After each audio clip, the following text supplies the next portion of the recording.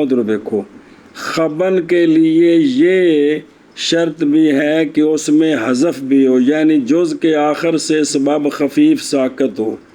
وتد مجموع میں مذکورہ تمام زحاف و علل کے بعد ایک قصیدہ میں کافیہ متدارک اور متراکب کو جمع کرنا جائز ہے۔ مسئلہ سمجھ آیا